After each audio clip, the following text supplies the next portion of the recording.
James, welcome again, and thank you again for Bodhicharyavatara as we begin the first hour, and then we go on to the class.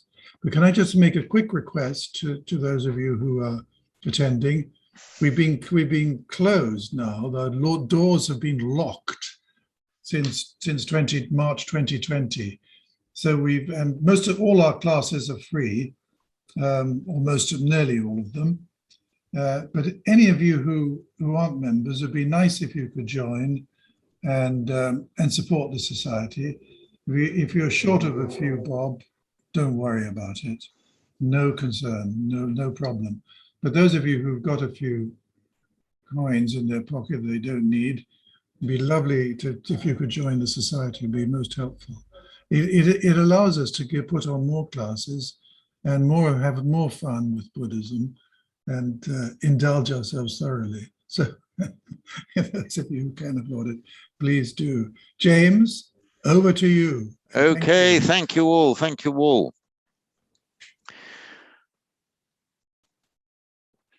We go straight back into Shantideva screaming at us. And this time in verse 6, he's screaming at us, saying, death is kind of sizing you up like now death is about to seize you. And all you want to do is eat, sleep, and have sex. Okay, sometimes it seems to suit some people to do that. But Shantideva in this verse 6 is cautioning us against that approach to life. So here we go. Let me just share screen with you. Sorry. Okay, here we are. So as before, I will read it through slowly. Yameno dikshamanasya baddhamargasya sarvata katante rochate bhoktung katannidra katamrati. And again, Yameno dikshamanasya baddhamargasya sarvata katante rochate bhoktum katannidra katamrati.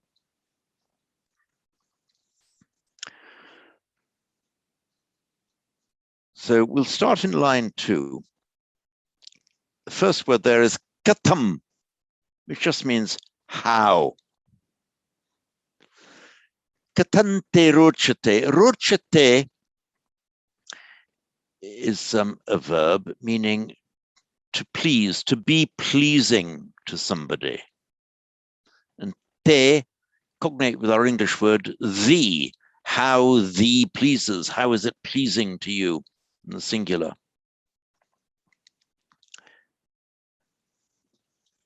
But just call up now my, oops.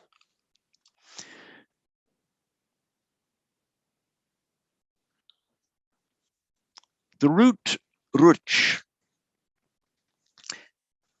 actually it's cognate with, for example, the word lux, which is the Latin for light.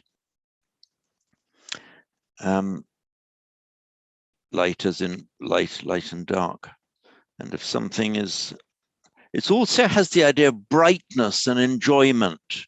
So luxury, you see. So ruch, in fact, in an earlier form of the language, you also had a luch. So it also means to please, to be light for you, light as opposed to dark, the brightness, the happiness. How can it be pleasing to you? And the present tense, third person, rochate, it is pleasing. Sorry, it is pleasing.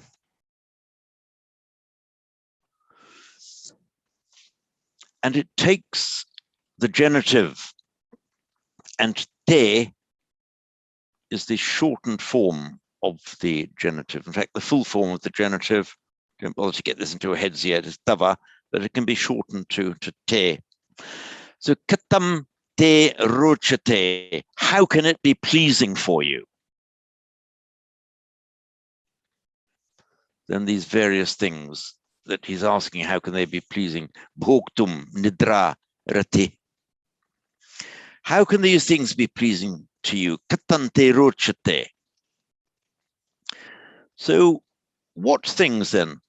So the bhoktum, let me just call back my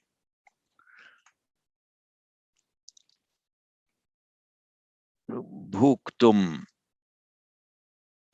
is the infinitive. It means to eat, but as a noun, it can mean eating.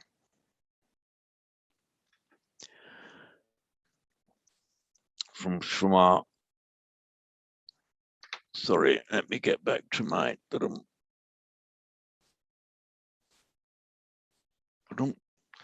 bhuj pen. Bhuj. We will deal with this in detail in the grammar, but bhuj makes its infinitive bhoktum.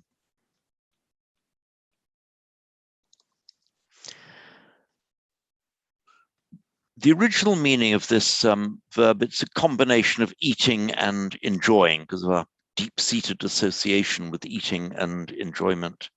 So if you're a bhoga, actually means enjoyment.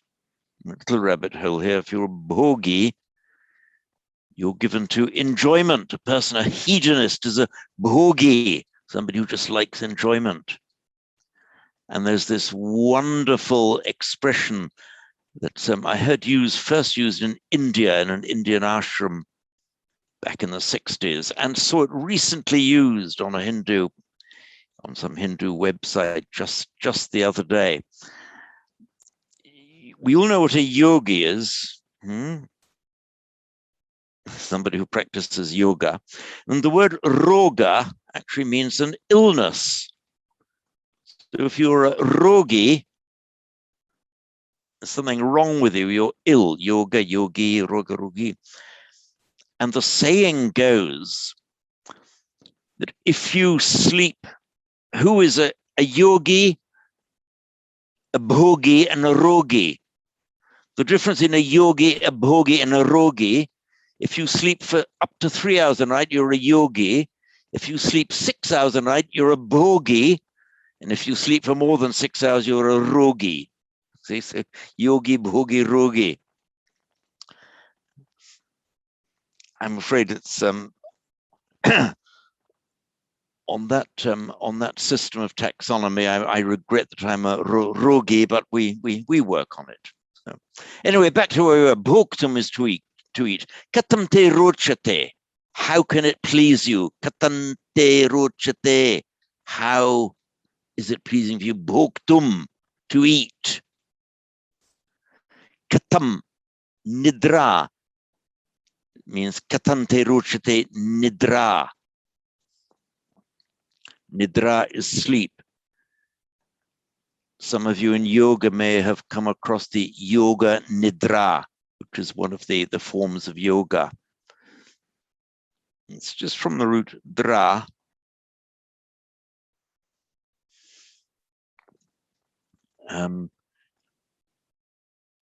Which is the word we use with the slight difference, even in modern English, like so many. Dra is cognate,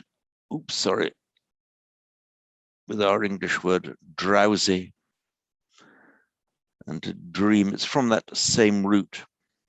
You see, the dra, it just means to sleep. And indeed, the Latin dormire, dormitory, and so on. So ni, going into nidra, going into drowsiness, drifting off to sleep, nidra. So katante rochate bhoktum, how can it please you to eat? Katan nidra, how to sleep. How can it please you to sleep? Katan rati, this root ram,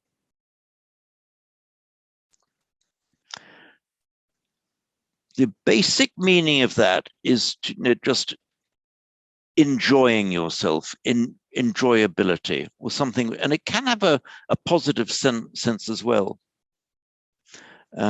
If something is manorama, manasrama, manorama, pleasing to the mind in a good sense. On its own, it's very often used in the sense of erotic enjoyment. So rati, in the nominative form, rati, just would tend to mean sexual enjoyment, romantic enjoyment. So, by the way, this is one of these words, like, and another one is gum, where the M drops out. So gum, and we've had this before, gum, gati, meaning going, the way of going, or destination, ram, rati. There are several like that. And again, just a little rabbit hole, the past participle of ram, rata, just as from gam, it is gata, sugata, and so on. Tata gata. So, katam te rochate bhoktum. How can it please you to eat? Katam nidra, how to sleep. Katan rati, how can you enjoy sex when you're about to be dragged off to hell?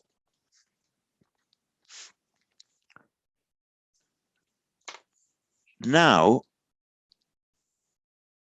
that line, that second line, makes sense on its own. But the first line now consists of two compounds followed by sarvata. Yameno dvikshamanasya baddhamargasya sarvata. These are good examples of Sanskrit compounds. And sometimes you get quite long compounds. These aren't too bad. Let's look at Yamenodvikshamanasya. It's an adjective and it's in the genitive. And you'll immediately want to say, well, why is this in the genitive?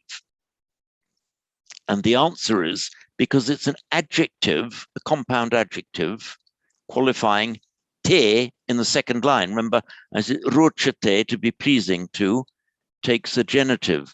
So katante rochate, how can it please you to eat and so on? You who are yamenul vikshamanasya, being sized up by yama, buddhamargasya, whose path is blocked. Let's analyze yamenul vikshamanasya. So we have yama,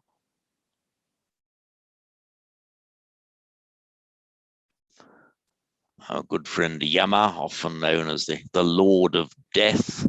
So death personified is coming to grab you.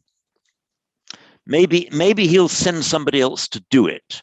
In which case the people who do it is the Yamaduta, the Yama messengers.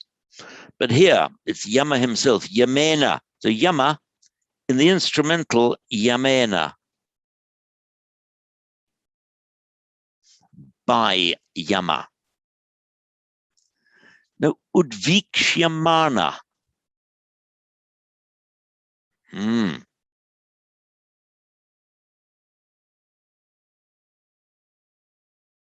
I'll analyze this word. Udviksh. The root iksh, that root means to look at something. And if you are looking with a prefix that we don't have here, but it is a word that many of you now will know. If you put upa, so my screen's going a bit wobbly. Why did it do that? There we are. If you put upa in front of upa, It's almost the same as in English. It has the same meaning as up. Upa, up. Or above or over. Upa iksh means overlooking, overlooking in the sense of looking over the top of it. So this does have a purpose now. You can make a noun out of that. By the way, upa, when the a and the e join, they became an e. They become an e. So let's make a noun out of it. Upeksha. So upa iksha, looking over something. Upeksha, then in Pali, becomes this very well-known word, upekka. So upekka, the one that's often translated as equanimity. But it's much more than equanimity. If you go back to the analysis of the Pali upekka, Sanskrit upeksha, it's in a sense that you're being able to see beyond, see round it. And the best example, people often ask, what's the best translation? Well, no, we don't quite have a translation. Look at the word itself. Upa iksha. When you're really involved in an unpleasant experience, to use our English phrase, it's in your face, it's right in, it's dominating you. It's in your face, you can't see anything else. But with your upeksha, Pali upekka, you distance yourself from it so you can see around it. It doesn't dominate your entire mind. That is the upekka, often translated as equanimity, but it's just distancing yourself from something so it doesn't dominate your entire vision. That's from the root iksh now, upa iksha, upeksha, upekka. Now, let's look back to udvikshayamana. It's one translation as we have here, sizing you up, looking you up and down, sizing you up like a predator, like a hunting animal, looking at its prey, about to pounce. And now look at the V each.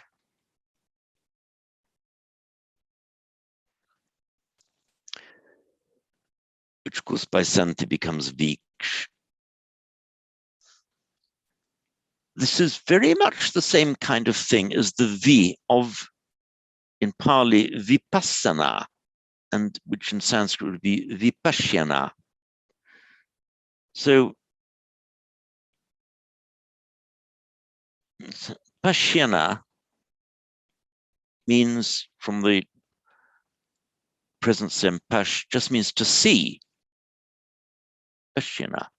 Vipashyana, Pali Vipassana, has the idea of, it's often translated in a Vipassana meditation, insight meditation. Well, Vipassana, it does kind of mean insight. It means you'll penetrate the V. The basic meaning of V is separation, but it also has the meaning of penetration, going into something, seeing into it. So Vipassana means you're penetratively seeing into something. Now, with Viksh, it's the same idea. You're looking at something, but in a penetrative way, not just looking at it, but scrutinizing it, examining it. Just as Pashyana, seeing, Vipashyana, penetrative insight, Iksha, seeing, Viksha, scrutinizing. Now, and with the prefix ud, meaning up, cognate with our English word out, but mostly means up. We have exactly that same idiom in English. If you're looking something up and down, it means you're scrutinizing, you're sizing it up. You looked it up and down, looking at somebody up and down, scrutinizing or analyzing them.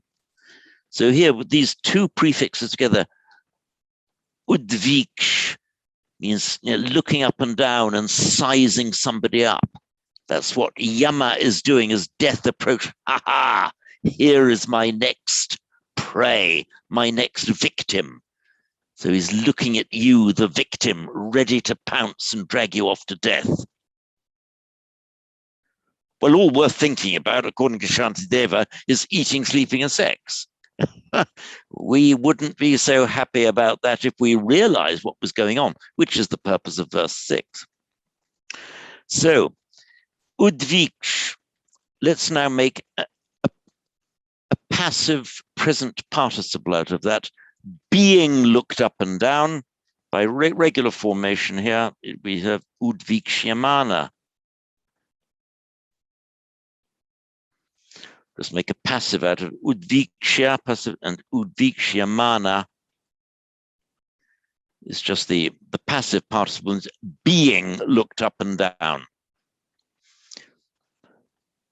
Just put that into the genitive now, udvikshyamanasya. That is, of you who are being looked up and down. Katamte rochate. Katante rochate. How can it be pleasing for you? And then this adjective qualifying you, udvikshyamanasya, who are being looked up and down. And that's in the genitive because it qualifies te, which is the genitive after rochate. So, and udvikshymanasya, it's a passive participle, being looked up and down. And so the person who's doing the looking up and down would be in the instrumental. So yama is looking you up and down. And the same as in English, you are being looked up and down by yama. So into the instrumental. Yamena udvikshyamana, being looked up and down by yama. And you will see at the beginning of the, turning back to the Latin script here. So yamena, in the analysis I put yamena, then udviksyamanasya. I've separated the words out, but with santi, with the words joining together, yamena udviksyamanasya becomes yameno udviksyamanasya. So udvikshymana, it's not even a compound, is it? The next one is a compound of buddhamargasya.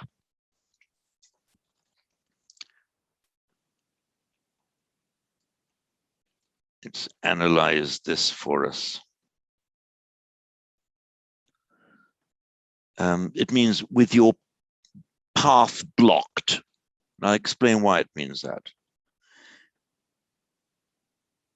We have the root band, which the same word as our English word bind. When I say the same word, what I mean is historically it's the same word. In band to bind in modern English.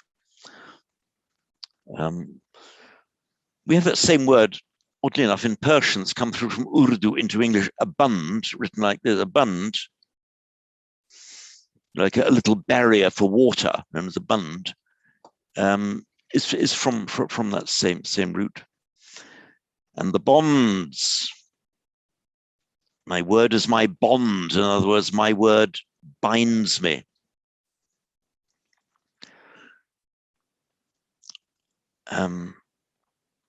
And we have it it's come, I don't think it's survived into the Latin languages, but survived in Italian, bandato, blindfolded in that sense. So band, and in the past participle, the N drops out. So it becomes not bandha, but buddha. So buddha means bound, tied up. It also has the meaning of blocked. Your road is tied up, it's blocked. So buddha equals bound, or in this context, blocked. Now, marga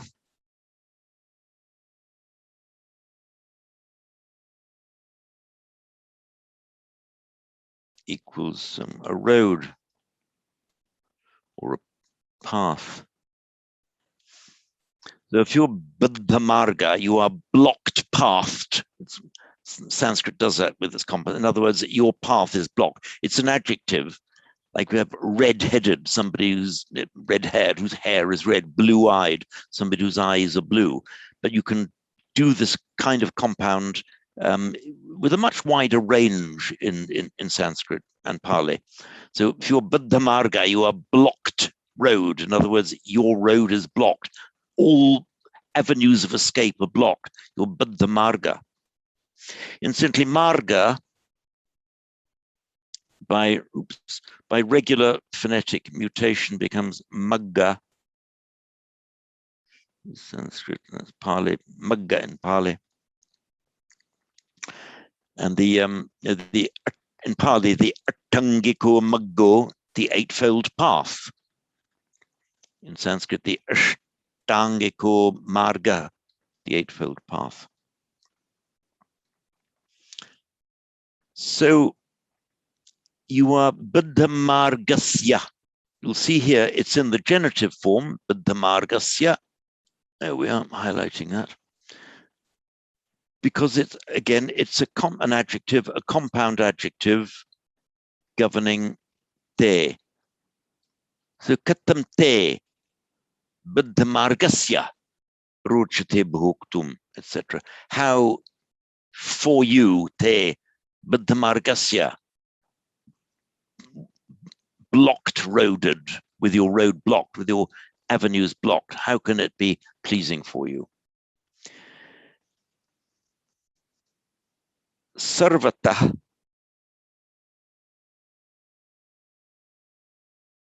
I'll separate the word out here. Sorry, you want my, forgot to give you my, lost my iPad screen.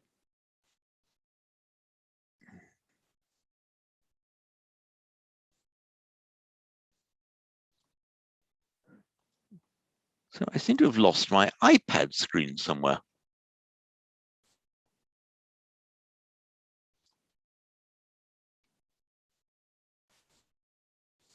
Ah, so hiding behind you. Sorry, there we are. Moved it to the wrong place.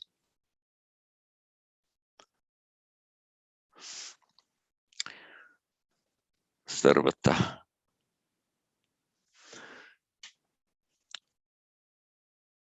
Sarva is a word that I imagine most of you will be very familiar with. It becomes sabba in Pali.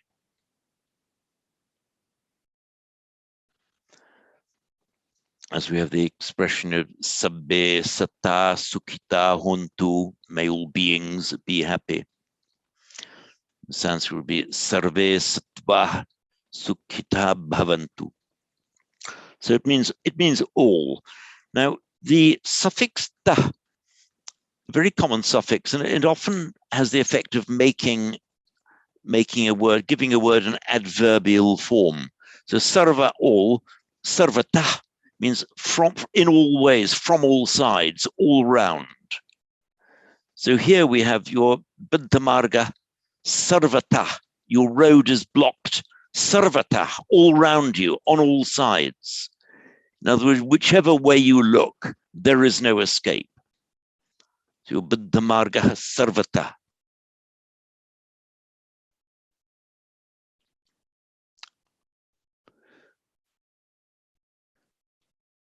Oops, sorry.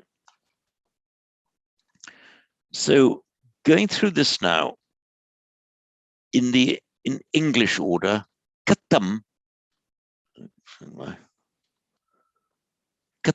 how? Katam te rochate, how does it please you?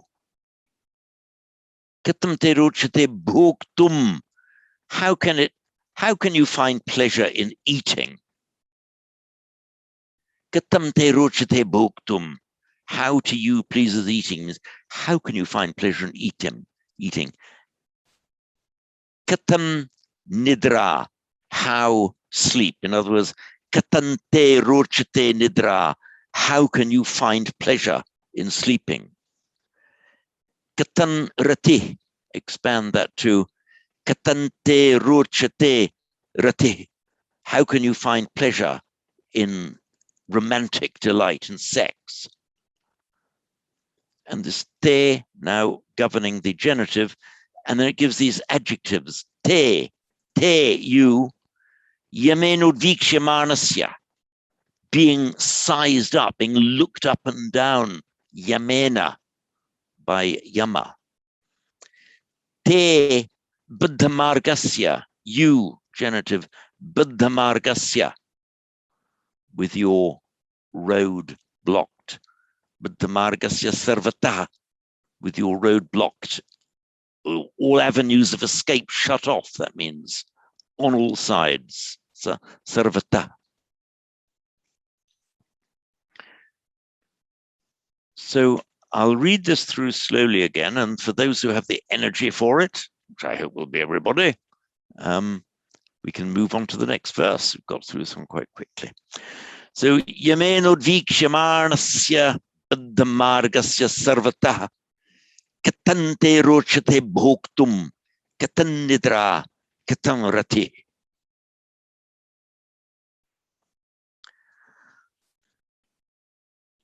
So this, actually, there are some, try to learn just little snatches of it. The next time you feel tempted to have a meal rather than doing a sit or something, say to yourself, Katan me rochate bhoktum. How can I take pleasure in eating? Or if you're saying it to somebody else, Katan te rochate bhoktum. How can you take pleasure in eating?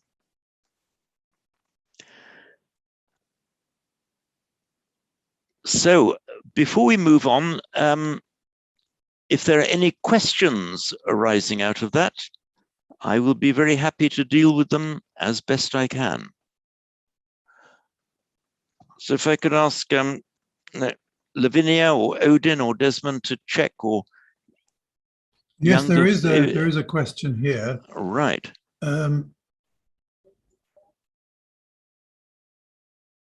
Does rogue and rogi come from the same root? Yes, they do. So, sorry, rogue, as in the English word rogue. Yes. Ah, sorry. I was going to think of the Hindu Sanskrit roga. A rogue. That's an interesting one. That is one that I will actually look up for the next one. I got some various things I was going to look up from last time. The answer is I don't know. It would be a fun one if the answer is yes. So,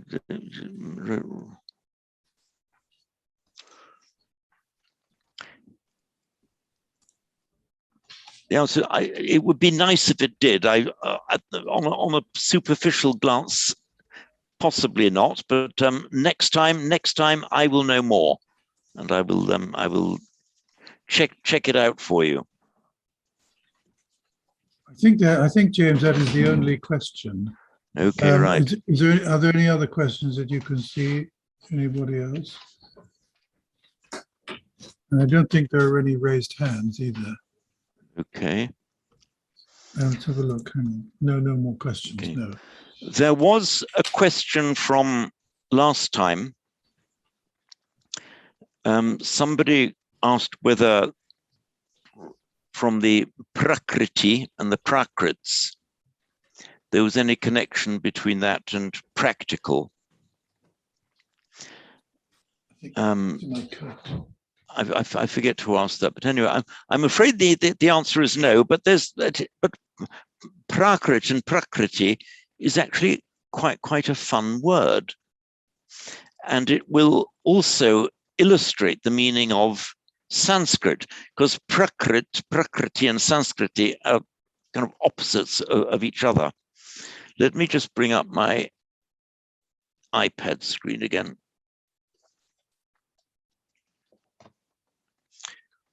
So the practical is just from the Greek word prago, meaning to act or to do, and from which we get the verbal noun praxis.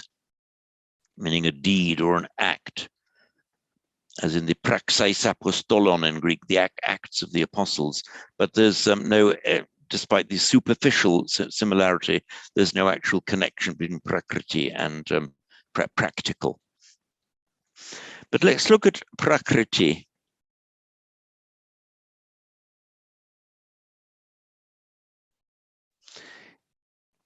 It's from our root kri, a very, very common root, meaning to do.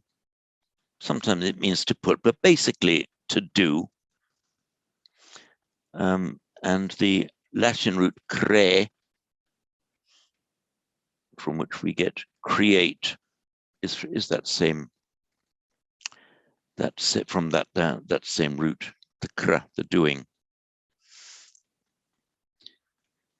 Incidentally, one of the words for hand is kara, which is the doer. It's, you know, it's with your hand that you mostly do things. Kara. Pra as a prefix is cognate with our prefix pre, meaning, or the Latin prefix pre, a precursor, a forerunner, and so on. Pre and sometimes proactive. So the idea is first, in front of. The prefect is somebody who is placed in front of others. So prakriti, therefore, is something that's so that which is done first, that which is the primal, pristine, something which is there originally, is your prakriti. That which was first put there in its raw state. So prakriti refers to things in their raw state, how they originally were. And in Sanskrit, and indeed in modern Hindi, prakriti means nature, how something is on its own, in its raw state. Its original nature is the prakriti.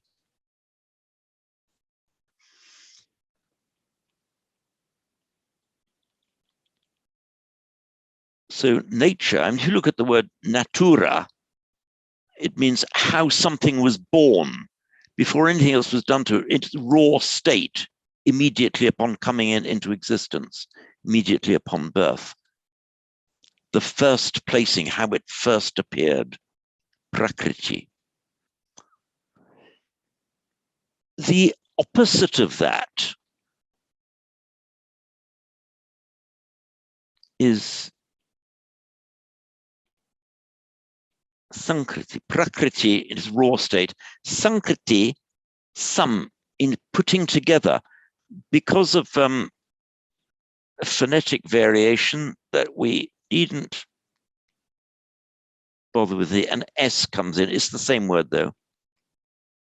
Sanskriti, which incidentally, Sanskriti is the verbal noun, Sanskrita is the adjective. So prakriti, the natural form, the original state. Sanskriti, the refined state. It's been put together, it's been assembled from all these rough raw materials.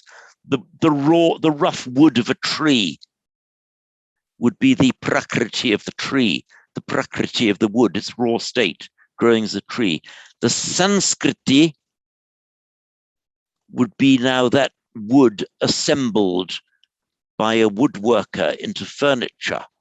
That is got the Prakrita wood and the Sanskrita wood, the wood in its raw original natural form, the Sanskrita wood, the wood put together, assembled. You can make a noun out of Prakriti by lengthening the first vowel. So Prakrita. And we talk about the Prakrits.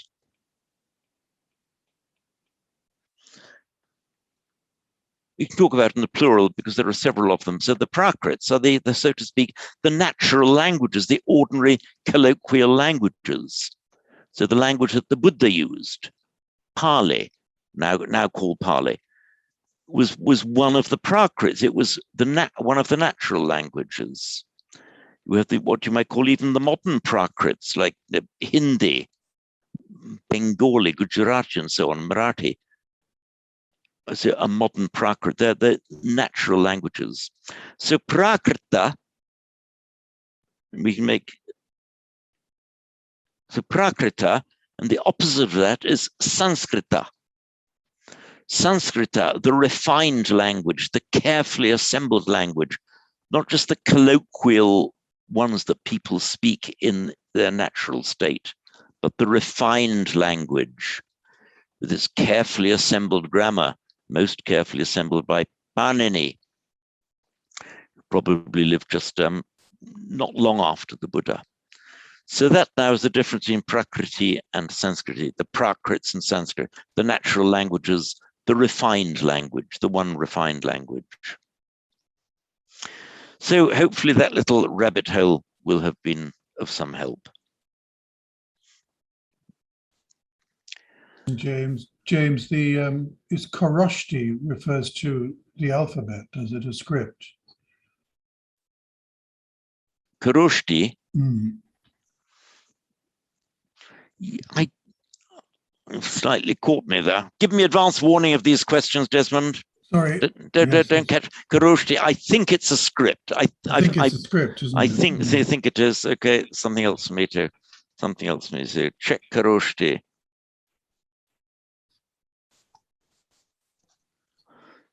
Okay, no, only joking. You don't have to warn me in advance of difficult questions. Unlike prime ministers who like to be warned of tricky questions from their own side, so they can give this wonderful answer to them. The problem comes from the other side of the house. So Koroshti, I will check that out for you. And I think in one of the Vedic traditions, you see one of the dualism between Prakrit and spirit, and isn't it used in that sense? Oh, that's right. Yeah, that rings a bell, because the Prakriti. Yes. Prakriti is how we're born, man in our, so to speak, unenlightened state, yes. Our ordinary unenlightened state. Whereas the Christians have the same idea. You're in a state of nature. You've been unrefined without any spiritual enhancement. So in your state of nature. In our state of nature, in our ordinary state of Prakriti, we might think that there is enjoyment in eating, sleeping, and sex, and indeed there can be a good deal of enjoyment in all of those things. Okay. However, there's this element in the Prakriti, there's element of dukkha there. They're necessarily bound up with dukkha. But you're right, there's the Prakriti, there's our natural state, our state of nature. And then there's what you can rise to by, in a sense, going beyond your nature, refining nature. Mm-hmm. I see Mariano has raised a hand. Is that correct? Mariano. Yes, Mariano has. Yeah, you can't see me. I can't see myself for whatever reason, but there you go. Just to say that verse reminds me of one in the Dhammapada, where it is said that heedlessness is the path to death, and heedfulness or awareness is the path to the deathless. Yeah, and Mara will find you if you are heedless. And because you leave traces. Yeah, it matches this one very well. And it does indeed. There's Pamado Amatapadam, Pamado Machunopadam. That's in Pali. Yeah. Pamatana miyanti ye pamata yatamata. Those who are heedful, the apamata, namiyanti, do not die, ye pamata yatamata. Those who are heedless are as if dead. Yeah. And okay, you're all you're all Sanskrit students, so I will just, here we are. I'll translate this bit of Pali into Sanskrit for you. Appamado in Sanskrit is apramada. Amatapadam, Sanskrit amrita padam, the abode of the deathless. So apramada, non-heedlessness. Amrita padam is the amrita, cognate with our immortal. The pada, the footing, the place, the abode, is the immortal footing. Amrita pada. Pramado machuno padam in Sanskrit. Pramado mrityunah padam. So pramada, heedlessness, is the abode of death. Actually, in earlier Pali classes, we spent such a long time on this pramada. Hopefully, we'll get a chance to do it here as well. What strikes me there as relevant to me anyway is that Mara finds us because we leave traces. The appamada. We keep leaving traces all over the place, hanging on, pushing away, and that is where he can get hold of us. Otherwise, he can't see us at all. It is said somewhere else, not even Mara can see whatever the sage or, and that is the reason why. But anyway, that is the reason why. Yes, thank you for that. That's in chapter 2 of the Dhammapada, the Appamada Vaggo, or Apramada Varga in Sanskrit, the section on the vigilance. Okay. I hate these trans. How do we do? I've done it myself. I'm going to smack myself for doing it. You see, we got this word pamada in Pali, pramada, and it said heedfulness, diligence, vigilance. Well, we aren't meant to be doing that here. We're looking into the word itself. The word, okay, I'm going to do it. We've got a few minutes. Let's do it. Okay. Right. Okay, my screen is up. The root of pramada is mad. If that reminds you of the English word mad, it's because it's the same word ultimately. But it's with a slight change of meaning. The idea of mad in Sanskrit, well, mad, we know, you lost your balance of mind. But in Sanskrit, and it's the same in the Pali usage, it's virtually the same. You've lost your balance of mind, but not to the extent of going totally insane. You've gone mad to the extent that you're following this and that. You're rushing everywhere. Something you like, go for it. Something you dislike, push it away. The exact opposite of mindfulness, the pamada. You run after what you like the look of. You push away what displeases you. That's mad. Now, if we put this wonderful prefix pra, meaning in front of, before, it also means forth, outward. You pramada. You make the verbal noun with length in the air. Pramada, Pali pamada. You could put that into English, following the etymology, as like madding forth. In other words, you've lost your balance of mind. Your mind is totally at the mercy. Something attracts you, go for it. The basic instincts, approach or avoid. Something, constantly chasing what you feel gives you pleasure, pushing aside, pushing away what you don't like. That's the pramada. Your mind is madding forth, dominated by all these outside influences. And that's where Mara gets you. That's in Pali, the machunopadam. In Sanskrit, mrityunapadam. The abode of death. And it's like a spiritual death. Your mind is completely at the mercy of the impulses of grasping and aversion. So that is our pamada, pramada.